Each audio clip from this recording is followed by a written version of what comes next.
had to discover the city literally on the run because there was a little more than 3 weeks of pre-production.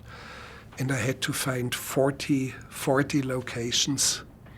And I had to cast, I think, 35 speaking roles. And I had to put a crew together in almost no time. So what happened was that I was constantly on the move in and around New Orleans with people, of course, who knew the city very well and showed me places. But I think the real decisive idea behind all this was to place the story in a city in crisis, where an entire society was in crisis after the devastations of a hurricane. And the devastation is not only physical, it's something inside that is not functioning well anymore. I get piles like this each week of screenplays that are sent by me by Hollywood studios, but it's always this kind of uninteresting stories that others should do. I don't want to do them. I've always invented my own world in cinema, and in a way, even though there was a screenplay by someone else, I had the feeling, yes, it has to be completely invented from the basis of a screenplay, an existing screenplay. I'm not really a director for hire, but I immediately liked the screenplay, which was written by Billy Finkelstein. However, at the same time, I knew I had to change a lot, and about almost 1/3 of the screenplay now is written by me, although I have no credit in the film, which doesn't matter at all. But I never felt comfortable that the story took place in New York, and I wanted New Orleans. And the production all of a sudden was advocating New Orleans, but for completely different reasons, for financial reasons, because there are tax incentives in Louisiana, and so quite a few bigger Hollywood productions moved to Louisiana and did their work there. And Nicolas Cage wanted it. But I didn't have any problem at all that the screenplay was not written by me. That's my work as a director, to bring real excitement to a set, to have a mood of imagination, to bring real life into a film. And it starts with a set, and of course much what you see and has this enormous fluidity is there because I do not edit that much. It's very hard. Sometimes you do not even see that there's no editing, no cut. It's a scene which goes 1.5 minutes or so, and the camera is moving close and people are moving around and in and out, and you don't notice that it's not edited, but it has a great flow. And this is something you do not see too often in cinema nowadays, because everything is cut. One shot on you, one shot on me, and this kind of constant cutting. Many of my documentaries are feature films in disguise. They pretend to be documentaries, but they are scripted, they are invented, they are staged, they are stylized, they are quite often. I'm not cinema verite. I'm looking for something beyond the facts. Because facts do not constitute truth. Facts, but we shouldn't underrate the power of facts, because facts can create norms, but they do not create illumination. So I've always been after a deeper stratum of truth, which is way beyond the facts. And you can see that in documentaries, I say it in quotes, and you can see it, of course, in my feature films. And sometimes in The Bad Lieutenant, it's small things that you wouldn't really notice that much, but all of a sudden they create a completely different, almost demented kind of mood and life in the film. For example, the iguanas in a scene, and only the Bad Lieutenant sees them, and nobody else sees it. He says, here, those are iguanas, and you see the iguanas. And they are very stylized, different in how they were shot. Actually, I did not allow the cinematographer to film it. I filmed it myself. So, and I knew it would have a completely different outlook.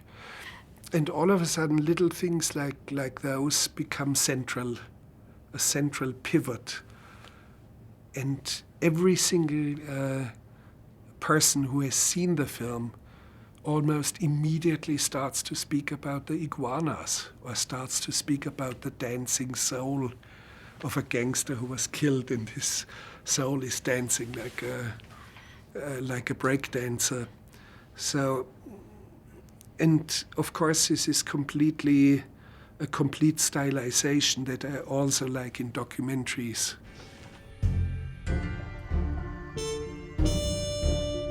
The story is quite an interesting story that keeps an audience always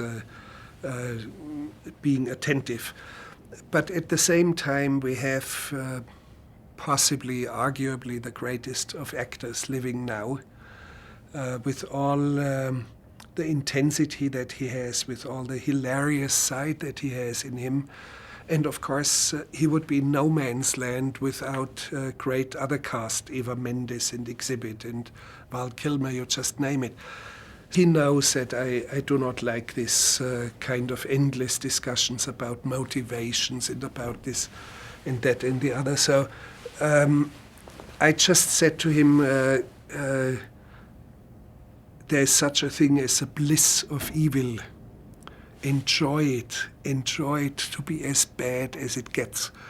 And of course, in a way, the architecture of the character comes from him, but of course based on New Orleans, based on a screenplay, based on the collaboration with me. And sometimes I would explain to him, the scene is scripted until here. After that, I keep the camera rolling. I will not say cut. And you will go wild. You will turn the pig loose. So, and he understood what I meant. In some of the finest scenes in the film, like when he intimidates the old ladies with his magnum gun, was scripted only until half the scene is over, until he gets the information. Where is the little witness, the boy who witnessed the murder? Where is he? Once he knows that, the scene was over. But I said, I keep the camera rolling. And he went wild. It was at a time where she was not so well known, because only a few months later she became worldwide visible through a Calvin Klein ad for underwear. And only half a year later, she was voted the sexiest woman on this planet. But that all came later. And still I had the feeling there was an extraordinary talent there, and a person with great presence and warmth to be discovered in a movie. And what is interesting is that in the screenplay, there was not much about the female part. And the only connection between her and Nicolas Cage, between her and the Bad Lieutenant, was based on sex and on drugs. And I immediately had the feeling, now there was something bigger there. There was a love story in this whole thing. So I invented the sequence where Nicolas Cage speaks about his childhood, where he he believed that he discovered a pirate's treasure, and he found a sterling silver spoon and cannot find it anymore. And then towards the end of the film, he actually has found this silver spoon, which was not actually even silver. It was a rusty little spoon. And he gives it to her as a present. And it's a very, very beautiful scene, as if he was handing over his whole childhood to her. And all of a sudden, the story between Nicolas Cage and Eva Mendes has much more depth and has a different dimension.